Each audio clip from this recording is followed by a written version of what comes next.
This one has grown so much. I just can't get over how healthy it looks. Can't really even see where the thing is because there's so much grass. It's like huge. I've heard that if you come out and shake them a lot, they'll grow faster. So maybe if I do that, it will. Down in the valley where the roots lay low and the river bends while the water flows, you were laying down with your toes exposed on a rock you found with the morning's warmth. Oh, I'm glad that I found you. Friends, we're excited to share an update on our permaculture, berm, and swale project. This is 2025, which marks 4 years of having this in place. And this year we've seen a major amount of growth due to really good monsoon season and an improvement in our drip irrigation. Today, we're going to look at how each tree has grown, how our land is changing, the mistakes we've made, and what we've learned from them. And I'm just really excited because our trees grew a whole lot and I want to show you. Can we get started? Yes, please.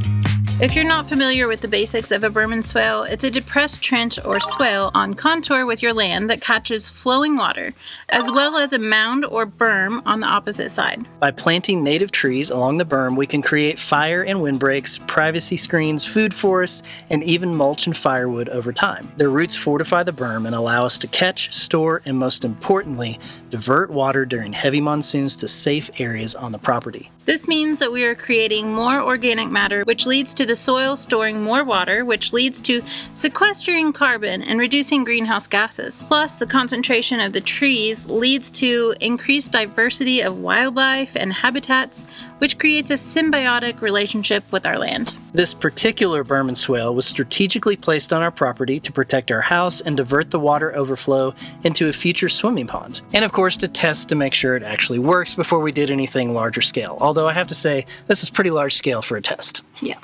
Also, if you start watching this video and you're like, I have questions, there is a much longer, more detailed install video of the berm and swale project from the beginning. It's a lot more context. We just couldn't fit all of it in this update video, so go check that out before you watch the rest of this one.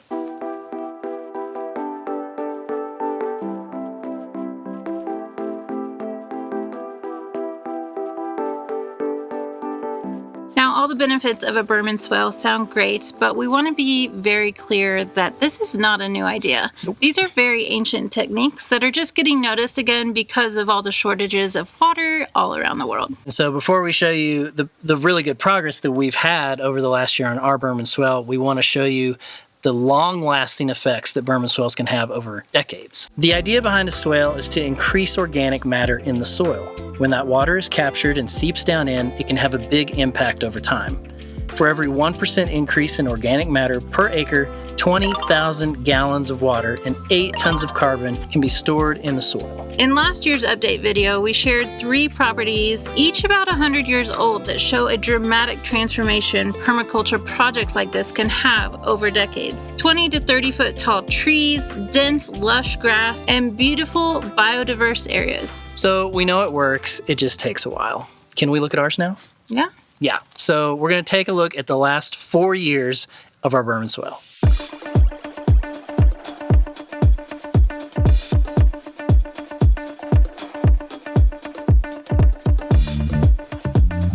We started installing our berm and swale during the spring of 2022 and finished just as the monsoons were starting. 2022 ended up being a historically wet year, and we got multiple 100-year rain events in a very short amount of time. It was so cool to see it working exactly as intended, catching that sheet-flowing water, keeping it from flooding our future house site, and then infiltrating quickly back into the soil. The second year couldn't have been more different. 2023 was one of the hottest and driest years on recent record. We had unbroken stretches of 100-plus degree days and 0 monsoon rains. As you can imagine, the trees did get a little crispy that year, and they did not grow very well at all. Compounding this, the input on our solar water pump for the drip irrigation wasn't large enough, so the trees weren't getting enough water on top of the crazy heat. Last year was somewhere in between. We had a few significant monsoons, plenty of cloudy and cooler afternoons, and that combined with a properly working, higher powered water pump allowed us to switch to a deep watering schedule that was much better for the trees. As a result, we started to see some real visible growth as the trees started to mature and get established. This year we have been blown away by how much these trees have grown. It's been incredible. By learning more about drip irrigation, our soil infiltration speed, and emitter placement, we were able to keep them very happy during the late spring and early summer, which is typically the hottest part of the year here. We also got a huge assist from the big monsoon rains this year. Similar to 2022, we had multiple strong events that completely filled and even overflowed the swale, so much water that our nearby wash even turned into a river. Now, in between all those big monsoon events, we also had a lot of smaller rain events, which kept the temperature down for that last half of the summer. And because of that, we got so much grass that finally filled in the swale and the berm to the point where half the time you can't even tell where it is. Like, it's just there, but it's hidden by all the grass. Yeah, just watch where you're walking.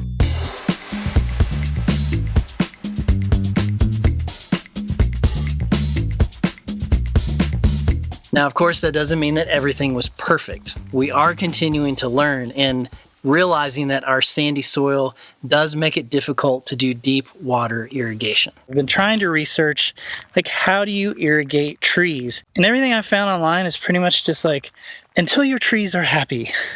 And I'm like, well, I need more specifics. I got some really good advice. I'm going to share a couple of things with you. So the first is that our trees are getting bigger, and that's a good thing, but it also means they are going to start requiring more water. So we've been doing like 2 gallons an hour, and that was not enough anymore. Our trees have grown a lot. I mean, look at this one back here. It's like taller than me. You really need to be doing a minimum of 4 gallons an hour for the size of trees that you have. But he also talked about how the emitters need to be further away from the trunk of the tree. As your trees get bigger and as they get wider, the canopy sort of grows, right? And so as the rain comes down, it's not ever going to go right to the trunk again because this part is sort of keeping that from happening. And so a tree's roots naturally will move out past this canopy line. So when we originally set up the drip irrigation, it was all like right at the trunk at the base of the tree because that's where the root was. But now that these have been growing for like 3 years, their roots are starting to spread out. So in addition to doubling the emitters on each tree, so now we have 4 1 gallon an hour emitters. I also tried to move them out so that they are out past that drip line for the tree. So that was one thing that we learned that I thought was really helpful.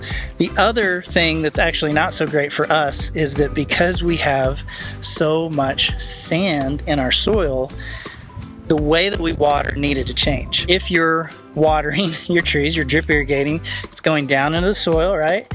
If you water too long, because it's so sandy, it's just going to go past the roots down into the bottom of the berm, and it's not going to do anything. So what that means for us, unfortunately, is that we need to water more often, but not for as long a period of time, but with more water initially. So going up to 4 gallons per hour per tree, running that for an hour instead of like an hour and a half or 2 hours, you get it about to the right level.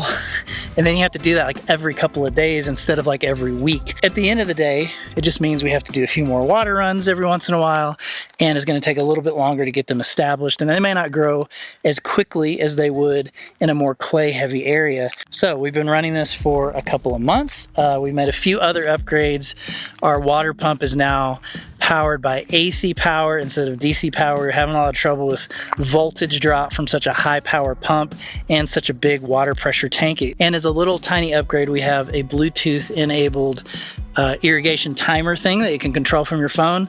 I got a little Wi-Fi extender for it. So now it's on our Wi-Fi. Now I can control it from anywhere. I don't have to like go physically up to it. So I can, reschedule stuff if it's going to rain from anywhere, even if I'm like not here at the homestead, which is super helpful. The more I do this, the more I kind of realize what happy means, right? It means that they're standing up straight, they're not drooping, all the leaves are full, things are still growing out of the top, it's happy. I'm starting to get it. It's going to take a while to like really become one with the trees, but I'm pretty happy with our progress so far. Now, this year we built the doodle pen for the doodles last year because they were tearing up trees and drip irrigation. So that was great. That hasn't been a problem. The winter was super mild, so we didn't have any freeze issues. And something that I meant to mention earlier was that Adelaide has spent a ton of time this year using her goat manure, and she's been putting it all over the berms. And I think that helped a ton with the grass. It really did.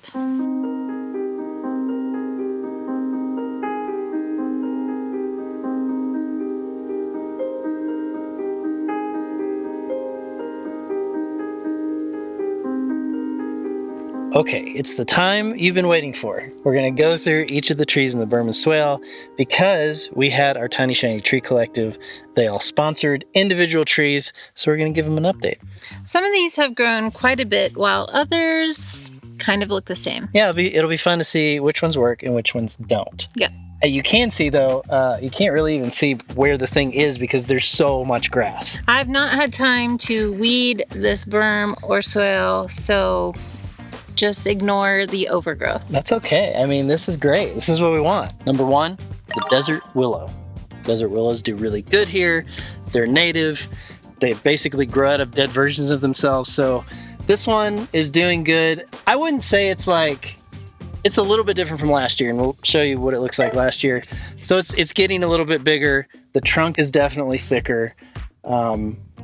It's doing good. We are at the tail end of October right now, so that's why the leaves are changing. It is not dead, but it hasn't grown very much. I'm really disappointed in these honey locusts. None of them are doing well, and they tend to get eaten by like moles or ground squirrels, whatever. Something is getting to the roots. This one's okay, but it could grow a little bit. Like, It's still alive. why isn't it not bigger? I don't know.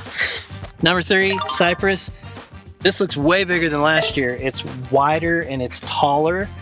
I'm pretty impressed with how quickly this one's growing. All right, number 4 is the Elkadera pine or Afghan pine.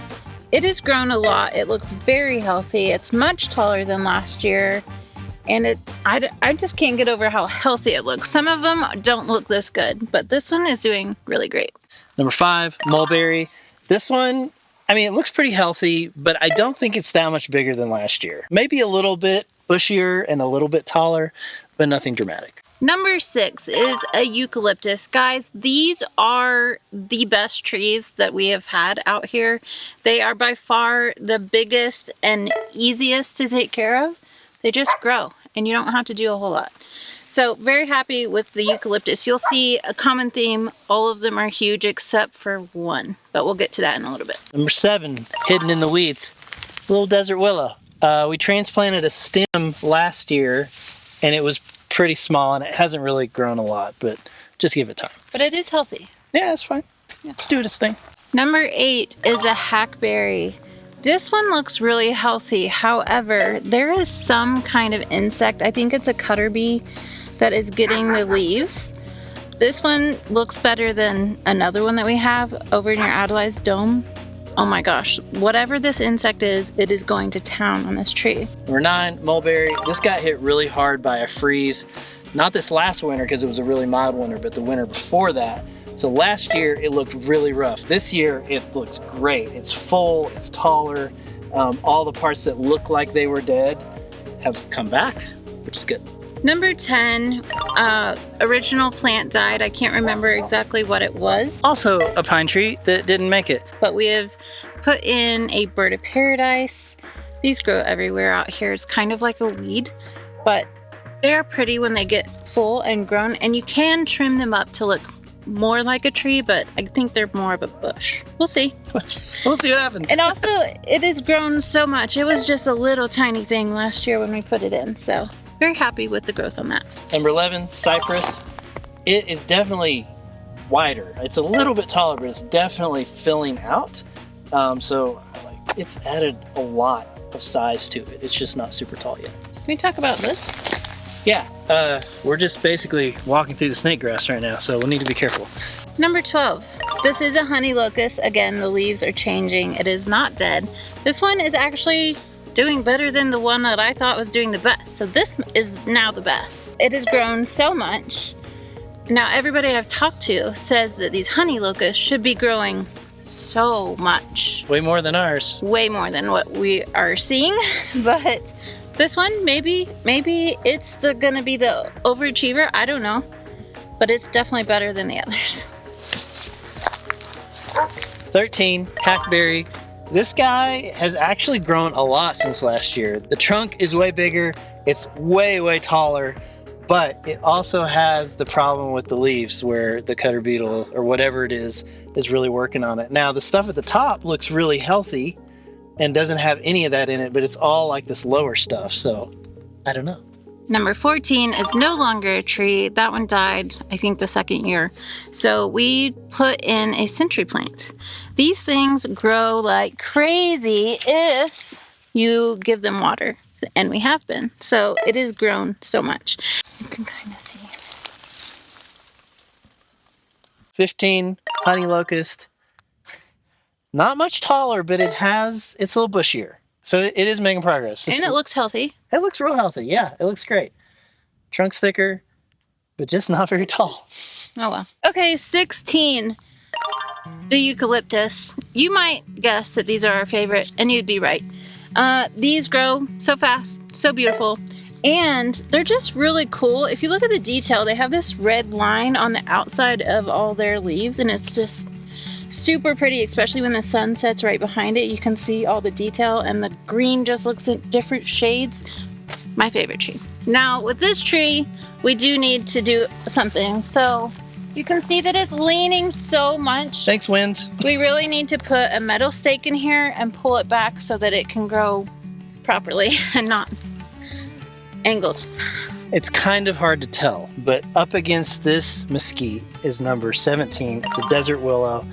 It's not growing tall, but it's going out. There's a bunch of limbs that are all coming out. They all look really healthy. So this one's doing good. Number 18, the sad, sad honey locust that has not grown. Now, we do have to fertilize all these trees in 3 days. What? Yeah. Oh, jeez. Remember, we always do it Valentine's Day, Labor Day, Halloween. Coming soon. They will be getting some food. Maybe that will help it grow next year. Maybe. Number 19, eucalyptus. It's just the all-star. I mean, it is so much bigger than it was last year. It's doing really good. Number 20, another cypress. They are doing well. They're not my favorite tree. I think they're going to get a little sappy, but I don't know. I do like the greenery for foliage. I like the foliage for greenery. I would love to cut some of this and make a wreath for Christmas. Wouldn't that be beautiful? Yeah. So maybe when the house is done, and these are huge and I can cut some off, we would have really pretty wreaths one day. 21, mulberry. I think this one got hit by the freeze 2 winters ago. So it's not growing tall, but it's definitely filling back out. It's really, really healthy. It just hasn't gotten super tall yet. Number 22 is the chase tree. Guys, these were really pretty too, and they seem to do really well in our climate. And this one has grown a whole lot. This is like the biggest chase on the whole property. Yeah. Come early spring, before the leaves come back on, I want to trim this a little bit to make it grow more like a tree instead of a bush. Either way, it shoots off these beautiful purple flowers that smell really good. And I've heard that you can use some of this for like female reproductive problems. So that would be good to have, right? Yes, everybody should have one. 23, Elkadere pine. It was pretty small last year. It's grown a lot, and you can see it's continuing to reach for the stars. So gotten a lot fuller. I'm really happy with this one. 24, you'll never guess, my favorite tree, the eucalyptus. I gotta scoot back, it's so big. It has gotten really big, and like I keep coming out, and almost every week there's new growth. So come look at this. The little baby leaves are so adorable. Look how cute that is. And it's like that everywhere. We got all this little tiny baby growth all over the place. And it's just easy tree. And it smells good. 25 is another mulberry. It is getting fuller and bigger. Not super tall, but those leaves are just getting chewed up.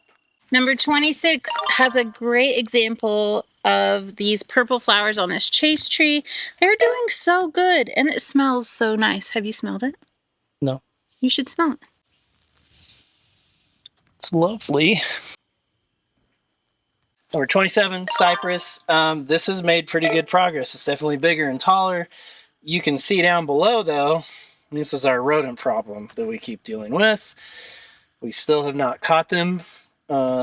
Maybe this will be the year. Number 28 is another cypress. Now this one is really weird shaped. You can see that it's like got really tall right here and then a lot of bushy growth down below. I don't know why it looks like this. It's such a weird shape, but maybe this one will be the one that I pull the greenery for my house when it's done. Who knows? Holy moly. Number 29 was like this tall last year, and it's like huge. Huge. Way to go, eucalyptus. These are going to be really nice too when they get big because that's going to shade the dome.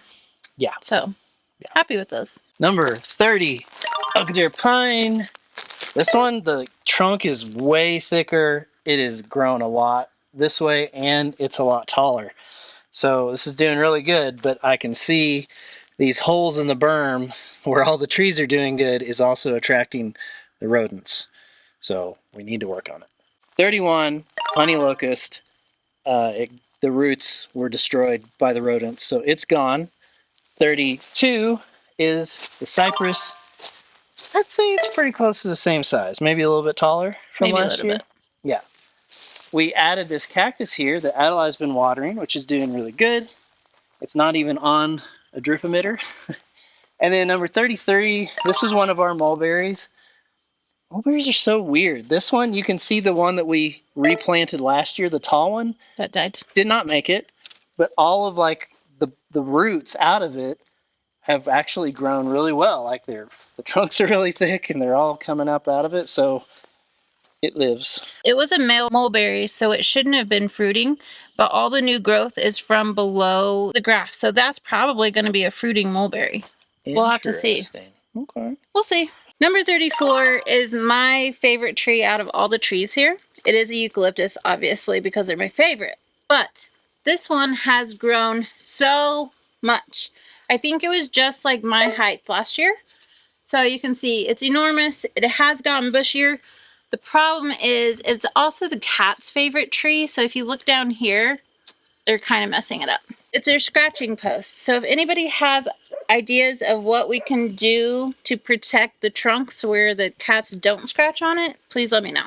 Remember, we got too many trees. We had to put some off of the berm. So this is another eucalyptus down here. It's number 35. Also doing great. It's way bigger than it was last year. Number 36. Is this a hackberry? Yeah. Look at these leaves, man. They're just getting trashed. Yeah, I don't know what it is, if it's a cutter beetle or bee. It's bad. It is growing, though. Like, it's definitely bigger than last year, and it's fuller than last year. I just don't know how to keep the insects off. I know. I feel like the insects are keeping it from reaching its full potential.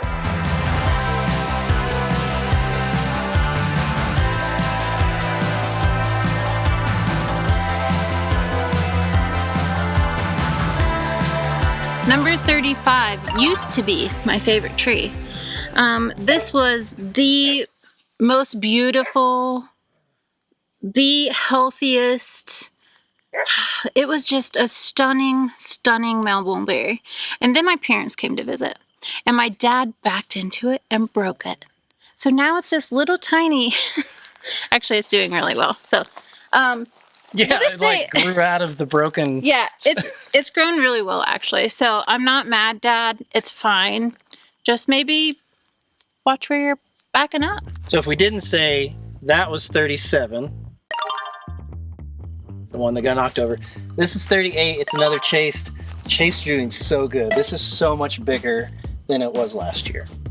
This is number 39. It used to be a honey locust, and something ate all the roots and it died. We had a problem with cloud and trona getting in my garden beds, and we had this bush in there, so I transplanted it. It looks a little rough, but it will come back. I promise. It's going to be beautiful. The right side isn't doing so hot, but the left side is doing great. It will do great. I'll just trim it up and it'll be beautiful next year. 40 is non-existent.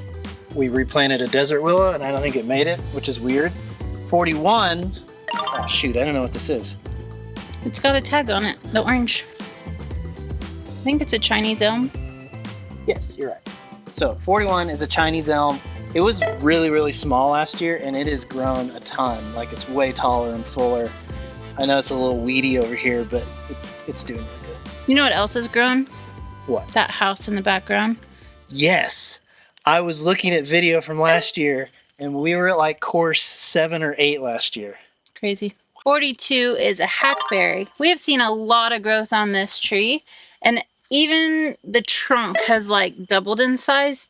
It's kind of hard to see because we have so many weeds that I need to take care of, and I don't have time for.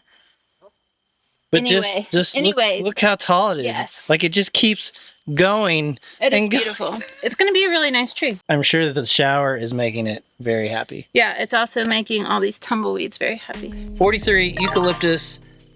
This one doesn't look good. No. It looks like the leaves are dying. I think maybe this is the area where we have some rodent problems. Maybe. I don't know. Like, the fact that these have all grown so well with very little, like, watching over them, I'm curious what's happening here. I don't know. We're going to have to dig into this some more. Yeah. Maybe We need to check emitters. we need to check emitters.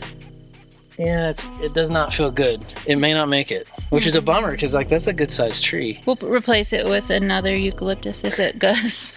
Because they're so good. Number 44. Another perfect tree. Another eucalyptus.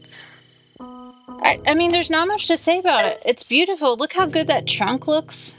Like, this one is going to be a really nice shade tree. I like that the growth doesn't, like, the limbs don't come out until pretty high up on the tree. Did you trim that one? No. Weird. And it looks so nice. Yeah. Maybe I shouldn't touch them? Number 45, cypress. It's not a ton taller, but it is definitely thickened up. It's a lot bushier. The trunks are bigger. This one it's starting to look like a tree. Like a Christmas tree. Yeah, it's starting to look like a Christmas tree, not just a bush. Going a little out of order, this is number 47, and this is number 49. I don't remember what they were, but they got replaced by desert willows, and these are both doing really, really well. I can't remember the variety name, but they produce really dark purple flowers that are really pretty. It was really pretty earlier this year, yeah. 46 is another Afghan pine that will eventually be cut down because these are not our favorite and they're not very pretty.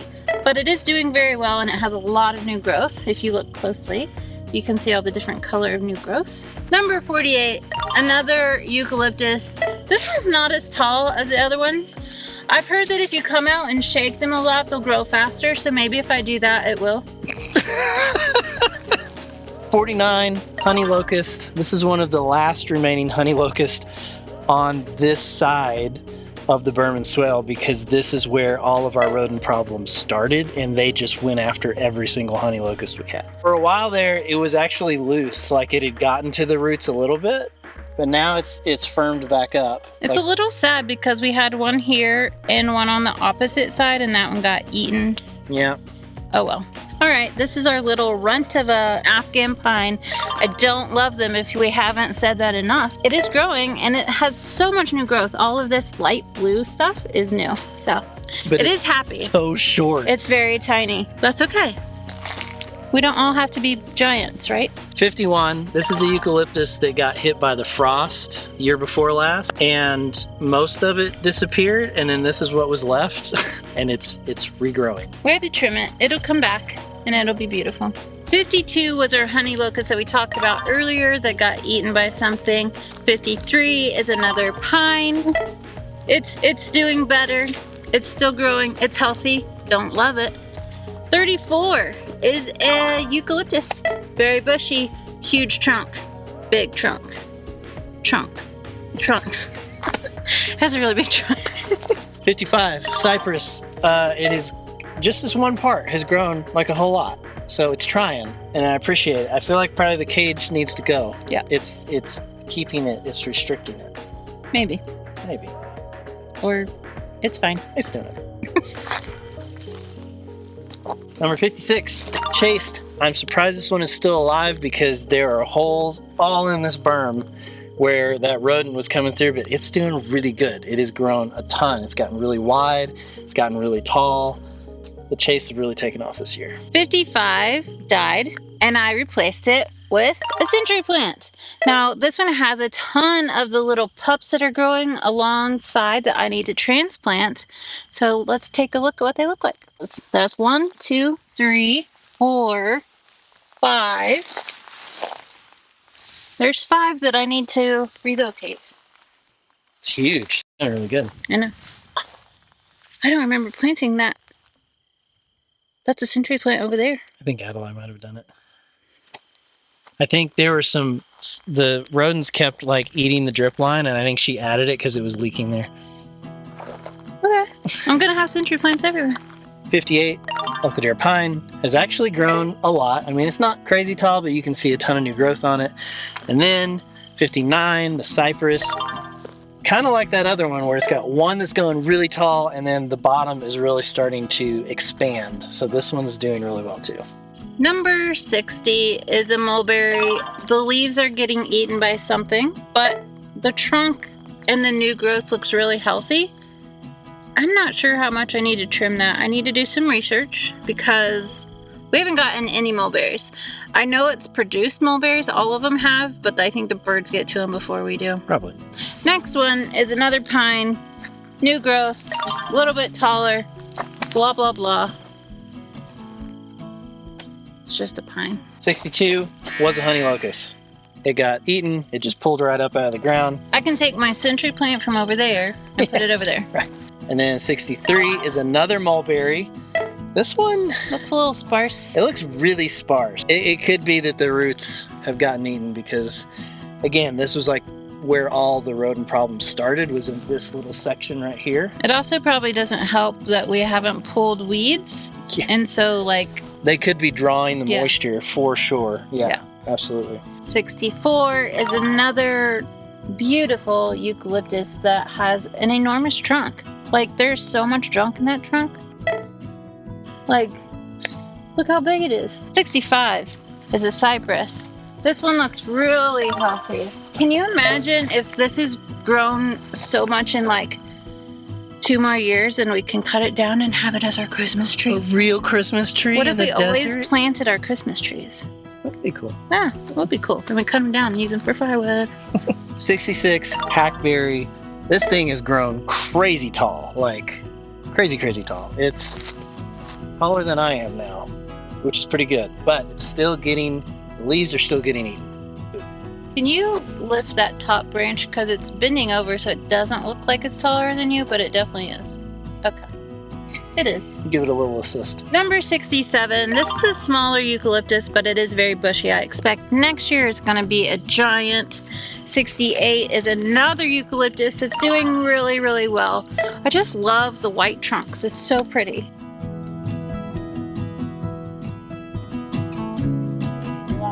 The last 4 are kind of a mishmash. So we have the cypress here, number 69. It's doing pretty well. It's grown wider and it's gotten taller. Number 70, this honey locust might be the one that's grown the most. Yeah. It's huge. It's tall. It's doing really good. 71, hackberry. This guy is real spindly and hardly any leaves. So maybe it'll make a comeback next year. I don't know.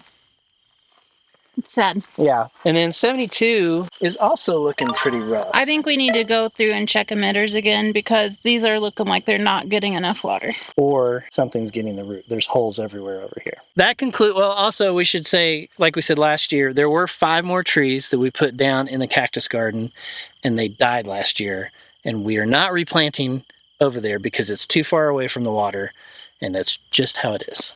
I'm sorry. It's a cactus garden for a reason. Yeah. We're going to plant new stuff there. It'll be a whole new thing. Okay.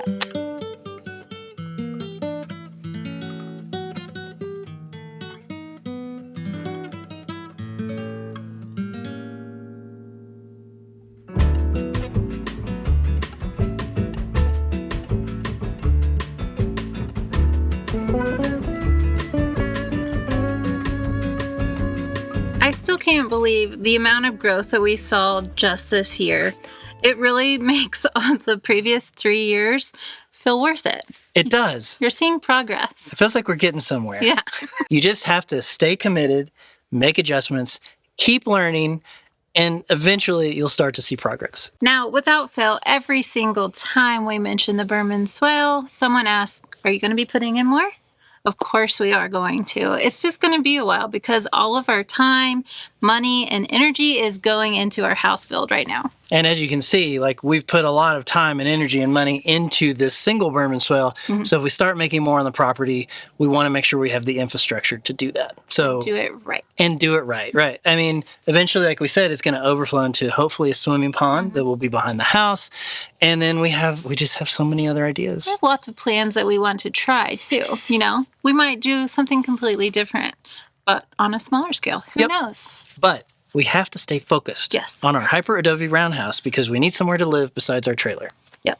Yes. So that is it for our 2025 Berm and Swale update. Thanks so much for watching. We hope you'll stick around and subscribe, and we'll see you next time. I got no issues, it's kinda nice. Like running water into a paradise. Got no drama, feels like we arrived. Picture perfect, it don't exist. But when I'm with you, don't have to question it. True devotion.